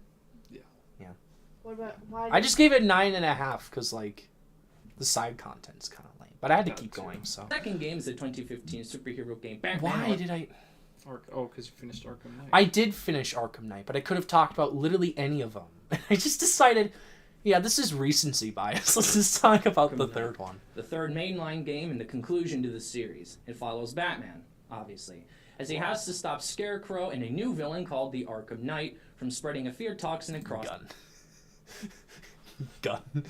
Oh the no. city. Alongside this, the Batman is infected with Joker's blood and is becoming him, I guess. The story makes zero sense, and it's very contradictory to the games that came before. But I didn't really care because it's very comic booky, and I loved the 100% ending. Yes, I 100%ed it. Took like 30 hours. I don't think that's something to brag about. Waste life. The gameplay is the best it's been. You feel like a beast taking down 40 guys at once, and the gliding mechanics are perfected here. The Batmobile is fun to use, but it's a bit annoying when you're forced you were talking about. The gamers knew what I was talking about. to use it in story segments. The atmosphere is very grandiose, and once again, the art department is very under-recognized in the gaming industry. The Is it? soundtrack I think it is. Like people talk about like, oh, the art style is so cool, but like no one talks about the fact that they gotta fill the world. Oh, They yeah. gotta actually put stuff in it. That too. But it's Like- like Borderlands. Yeah. It's like, oh, the art style's so comic booky. The map, Baron. track once again slaps. The acting, for the most part, is passable, although the guy that played the Joker is very good. The boss fights kind Just of the guy? suck in the end. The guy. I didn't want to go on a rant about Mark Hamill. Enemy types aren't as varied as some of the other games. Aren't as, I guess. Overall, solid conclusion to the series, and I'm not disappointed by what they made with this game. I'm going to give this 7 Fireflies out of That's 10. actually kind of high. Finally, a request from someone behind the scenes at KRDS. I'm going to talk about Fortnite. Let's go! Fortnite! This game does have a story, but it'd sound like I'm having a stroke if I tried to explain It's it. true. The person who asked me to do this said to do so because they thought I'd like tear it to shreds. But you know what? It's actually solid. Ugh. I mean, it's not like It's not like a bad game. It's just not The for gameplay is me. addictive, the look is fine, and the constant changing of modes, weapons, and locations keeps the game fresh. Changing of location. One the location. I don't have much else to say about this. It's solid, and I think it might get too much flack because it's popular or because of the people who play it. I'm going to give this 6 Fireflies out of 10. That's not bad. That's You actually, should have torn it to shreds. but it's not like a bad game. That one's terrible. You It's can't not. just shred into something for no reason. Oh, there's. And it's plus that's not how I feel, you know. Like if I genuinely hated Fortnite, I would have torn into it. But like, I played it for 6 months straight when I was. You are. I was really bad. Psychotic. I know it was really bad. Well, that's not No, you are psychotic. February to July, because then I had my Hitman era. It's not like a movie where. April, May, June, yeah, 6 There it months. is. Oh, Nick. Hey, why is he here though? Nick. You'll see Oh, it's the funny the greatest film of all time. dual review. So this is the first time I did 2 movies at once, because it took me forever to do one movie So I thought, can I do 2 new ones? And can I do it shortly? No. No. The answer is kind of. Not really. Well, they're probably loading an ad. That's why it's taking. Of course. One of those 5-minute movie clips. Let's go, Mr. B. Mr. Beast. Mr. Beat. His. Why does she have to do with that? My name is Riley, and today I'm doing a double movie review. So let's get to it. First film I'm talking about is the latest Nicolas Cage comedy, The Unbearable Weight of Massive Talent. Let's go. Describing the movie's plot is surprise guest star Nicolas Cage. It's kind of late. Well, because I had to load it on my phone, and I couldn't have the phone on the desk. So, like, I had it under the table, and then I had to, like, hit it. He's camera shy. I guess I'll do it. The film follows fictionalized version of Nicolas Cage as he attends a birthday party that's hosted by a superfan. But then it turns out the CIA is trying to take down the birthday boy because he's actually an illegal arms dealer. As That's what I one. want to say without giving away spoilers. The film is a love letter to Nicolas Cage, his career and his impact on movies. But the message gets muddled with the generic story that's been in several comedies before. Nicolas Cage himself doesn't do that great of a job, and overall this seemed more like an ego-driven project. Though I did find many of the jokes funny, the second half is devoid of any comedy and just killed any reason to watch the movie. Overall, I think this was an effort that ended up not working in the end. I was disappointed by the project. I'm going to give this 5 Fireflies out of 10. That's about right. For me, you like it way more than I do. I fucking love it. It's so good. I was not impressed by it much. Like, Pedro Pascal's good. I didn't even mention He's in that. here? Yeah. Oh. You don't know that meme that's floating around with Nick Cage going, and then Pedro's like, Oh, yeah. That's this that movie. That's when they're high on acid. Daddy Pascal. Oh, I didn't know that. It's Daddy that's a Pascal. funny meme. Next, a movie I shockingly got quite a few requests. That's actually true. I got several requests to do this. But it's like, I didn't think people knew about this director. Oh, yeah, that's right. I remember. Or I'm going to talk about The Northman. The Northman follows a man named Amleth in Viking times as he travels to Iceland to kill his uncle, who killed his Well, I think if you lived in the Viking times, you hated the Viking times. Yeah. But, like, looking back, it looks father several years before. Along the way, he meets a woman and teams up with her to break themselves free of a slave camp Amleth's uncle owns. That's all I'm going to say for now. However, going forward, there will be spoilers. You have been warned.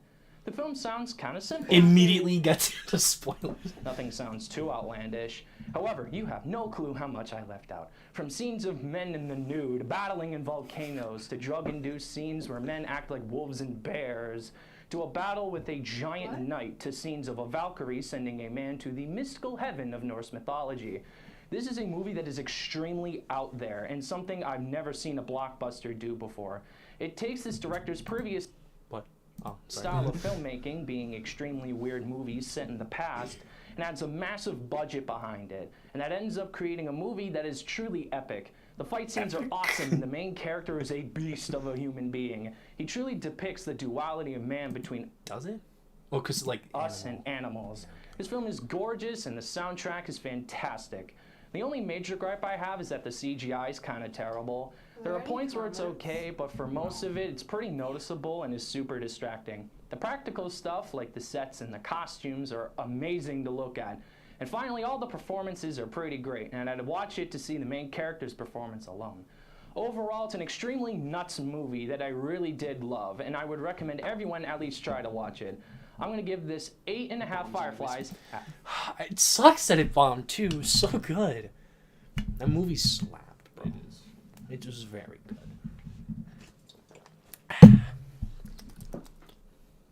Did you talk about it on the pod? I think you did. Yeah, I did. Oh, no. Oh, yeah, we're not going to do the bloopers. It's, no. Oh, no. Oh, God. Oh, yay. Let's see how this goes. If it loads. So for Doctor Strange, I did a sketch. God damn it. POV Rip Bozo. What? Puzzles again. Damn you, What does he say? Look at our local Rip sports. Bozo. Take it away, Riley. Hi there, Who's my the name is bozo? Riley, and today I'm talking about the newest Marvel movie, Doctor Strange in the Multiverse. Why is of it Madness. layered? The plot is basically Doctor Strange has to travel across the multiverse to find a way to stop the bad guy of the movie, and that's basically all I can say without giving away spoilers. Yeah, because First, I want to mention the writing. This was easily one of the worst I written haven't seen any MCU of movies the to date. movies that you And are reviewing right now. not even the new Marvel movie. No. Damn. Oh well. How many movies do you watch though? Mostly just shows. Yeah. Well, that Y'all explains it. should like review. Well, the we're not kissing here. Booth. I'm good. Yeah. what the heck is this? Oh, what's up? It's Better Riley here. I'm gonna have to rain on this guy's pretty sad parade. This was easily the best Marvel movie since the last one that came out. Honestly, Jake was so much better. Dude, what are you? I'm another version of you. It's a multiverse movie and you didn't see this sketch coming? I guess not. Anyway, Doctor Strange 2 was so enthralling and so amazing and everything about it was perfect and nothing was wrong and oh man, no spoilers, but dude, oh my god, those cameos were perfect! Everything I could have dreamed of. I don't care how a movie is made. As long as it sticks to everything the comics did, then it's perfect in my book. Get it? Anyway. A perfect movie with no flaws that every fanboy can enjoy. I'm gonna give this 10 Captain America shields out of 10. Cool. Can you go away now? Okay. This was Thank really. you. It was a better idea in my. Alright, so back to whatever I was trying to say. The writing was pretty awful, but there were some great moments in the movie. Like the Great moments. Excuse me. very ending of the movie was so horror movie vibe that it just worked for me. And the cameos, for the most part, were pretty cool.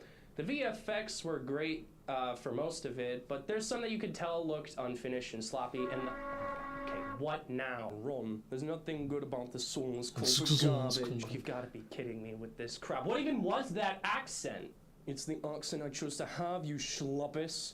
The camera work is nauseating and there isn't a single juicy performance across this entire picture. Did you seriously call this a picture? That's what they're supposed to be, but the sheep known as Disney or Marvel fans ruin any piece of art that needs true attention. Such as Jean Delmine 23 Quaidur Colmer Stenne 80 Berexen. What the hell is that? I can't believe I got away with it. People saying hell. I mean, like, technically, we've all said worse, but like for a school project, it's Point proven. Doctor Strange 2 is a soulless product created solely for producing more toys and marketing other products. Oh my I'm gonna gosh. give this nothing piece of literally me. garbage 1 out of 10. 1 what? 1! Okay. Oh. One. What?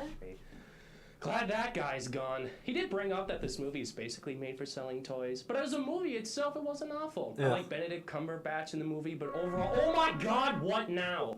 Stop. Oh, it's Oh. Nicolas Cage. Thank goodness, it's just you. What'd you think of the movie? I couldn't agree more. What would you rate it? I should have seen that coming. Anyway, I'm gonna give this latest Marvel movie 5.5 Fireflies out of 10. Just breaks character. All right, I think that's See, that one was actually good. That one was peak. this one. Yeah, that one was peak. I heard that one of the teachers like was laughing during it, and if I got one person to laugh outside of myself being a fucking idiot, then I achieved my goal. That was Kino right there. That was Kino. That was peak. Yeah, I have two more. I think What did they laugh at? The Nick Nicolas Cage. Cage one? probably the Nick Cage part. Not stop showing up in And the this. pretentious. You are so ugly. And the No one would get the. Is that Beauty and the Beast? No. What do you review Beauty and the Beast? You should have. Beauty and the Mr. Beast. Get away, Riley. Take it away. Oh, I like this shirt. And my hair actually looks nice in this one. Got the surf boy hair. The surf boy.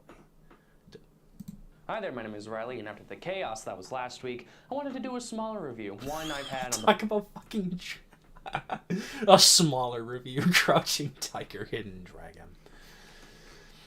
I literally didn't know what to do. This is a funny back face. burner for a while.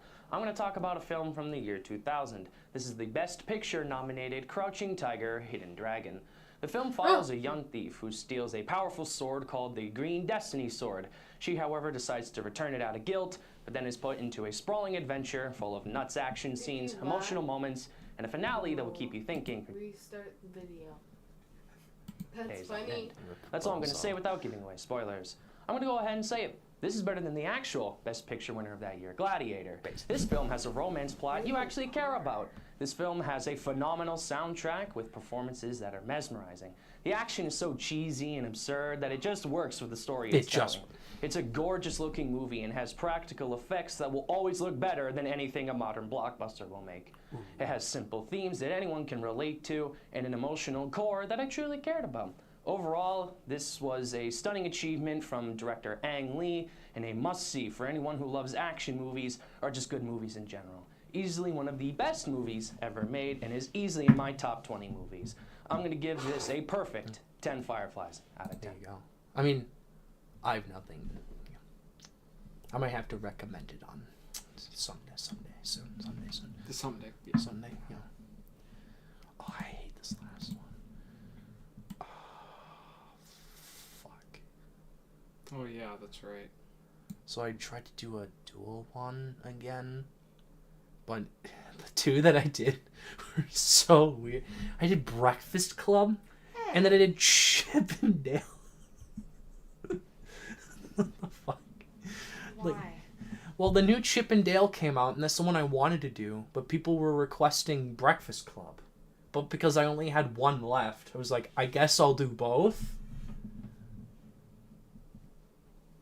Breakfast Club is peak. Top Breakfast tier. Club is peak. Those are some. Take it away, right? Breakfast Club. Ad, let's go. We're on our last one. So there is a dietary supplement available from the makers of What? Ooh, hold on. Ooh, 140p, let's go. Why don't they upload it in 4K? They should. Yeah, make a petition. Upload in, We make a petition. Nobody's gonna sign that shit. upload in 4K! Or at least 2K, damn. At least 8K. 8K, not pop. 3D. 3D. Put on your glasses, kid. You're gonna have to actually probably turn it down. 180 is gonna take forever to load. Does it take forever? You may have to restart. Probably. It can't load Keynote. Can't load. Those are some. Take it away, Riley. Hi there, my name is Riley, and Nice. this is One more political shirt to end it on. kind of nuts. Everybody My final probably hated review you for that. ever. Oh, of course. Absolutely. There was a class that I remember. Every time I showed up, they fast forwarded my segment. Get to the sports! Yeah, they wanted to get to the 5-minute sports section at the end. So that's pretty cool. I'm not too surprised, but No. I'm going to wear what I want to wear and they can fuck up. And I know some of y'all are probably happy about that, but for me it's kind of sad that I'm You're heading really off happy to do about other your shirt, things. though. So for my final review, I have two things for you. Firstly, I'm going to review an iconic teen movie. This is the classic Breakfast Club. It follows 5 teens that are sent to Saturday detention, and they break down the social barriers that high schoolers put on themselves and see each other in a more personal light, knowing that the next day they cannot be seen with each other. A simple story told extremely well, and overall feels like it cares about the people it's trying to represent. The acting is great and the writing is stellar. It's shot really well and the soundtrack is forever iconic. A story that I related to a lot and a story many of you probably did as well. A must-see that I think everyone has probably already seen. I'm going to give this 8.5 Fireflies out of 10. Bitch. Yeah, I know. I'm sorry. But 8 is still good. 8.5. It's Good almost a enough. 9. Not good enough. Like 10 someone, out of 10. went up to me afterwards and is like, "It gets better with every viewing." For me, I'm like, "That's great." For me, it just kind of stagnates. Every time I see it, I get the same thing from it. So it stays there. Now the second movie I'm going to cover is the new movie on Disney Plus, Chip and Dale Rescue Rangers. Never seen. I Oh, really dude, hate. Breakfast Club is the only movie that you've ever reviewed that I've actually seen. Well, you as they have to get back together to stop a now evil Peter Pan from taking recognizable characters and turning them into slaves for entertainment. That's the real plot of a Disney movie, by the way. Here to discuss this with and me. they had the moment we found out this was like a reference movie, I immediately became interested in it because I knew nothing about it, and then I see on Twitter they had the original Sonic design in the movie, and I'm like, no fucking way. Here's a surprise: the first ever reviewer, Jacob Vivier. How you doing? Oh, we just doxed them. I thought you were talking about real Hollywood there for a second. No. So, what'd you think of the movie? It's kind of mid. Oh God. Kind of. Kind of mid. Why is that? They had Seth Rogen in there. That's why. The whole movie was because of Seth Rogen. Yeah, that sucks. What'd you think of the animation for the different styles colliding? What's this he wearing? Motorcycle. I thought it was kind of wacky. Like, I don't know how that's done, but I guess it was all right. Jake. I liked that it was very creative. How it I'm stopped trying to keep the conversation going, but he talks so short.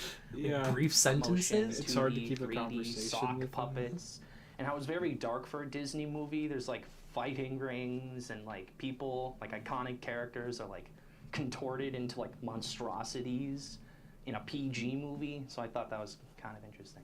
What would you rate it? 3. 3? 3. 3. 3 out of 3? All right. I'm gonna give the new Chip and Dale 6. Ooh, too high. Too high. 10. Too high. Drop that to like a 5. I completely forgot it came out. So thanks, Jake. And then I go on a spiel. Yeah, we're not gonna go through that. Anywho. There you go. There you go. We did it, gamers.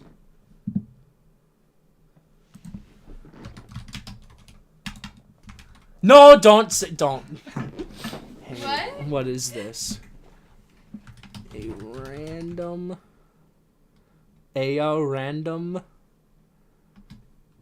stream going over old reviews. I did. He's not even there anymore. It's fine. We'll post it there. Click on his profile. We have to stop. We can't. Fuck. We have to find this guy. There's no internet stalking him. We're gonna find this guy. You don't. We're gonna find this guy. God damn it. Do we really? This is super necessary. Whopper. Whopper. But it's just cheese. But, ooh. 84 subscribers. Did what? 4222. Okay. Click about. No, I'm not gonna click on it. He just has. Maybe we have one more subscriber. No, we don't. Chat rate. One. Let's go. Did anybody listen or watch your live stream at all? Well, Yeah, all the time. yeah, totally. It's definitely not a blank void into the space of nothingness. But we do it for fun anyways, because we can. What are you doing? You're not... Are you trying to see if we got a subscriber? I don't know what you're doing right now. Oh, that's right. We only have 3 videos. We only have... No, we have 3 videos. One of them's a stream that we had to edit. And then the 2 podcast episodes. Because you didn't want to post the rest of them. And now we're 40 behind. It literally took like 4 hours to upload one. It was actually like 10. You could have just done it when you went to work.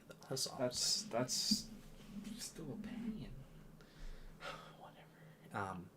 Anywho, we did what we set out to do. I've bettered in no way. because of this. I better to no way. It was, I was just, I don't know what this was. I just did.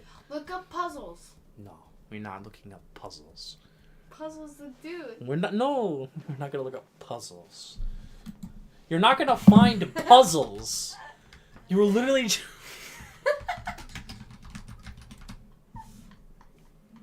You're not gonna find them. Dude. That's not him. Hey! I wasn't that. Karen puzzles. Let's Yay! go. Puzzle guy. No. It's a Foot. My favorite is the foot. All right. What'd you think of this endeavor? We did it.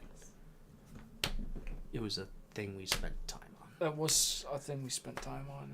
Yeah. POV Rip Bozo. Ripozo. Rip Bozo. Yeah. You can end it now. Ripozo. Have fun. You gotta end it on the. It hasn't ended yet.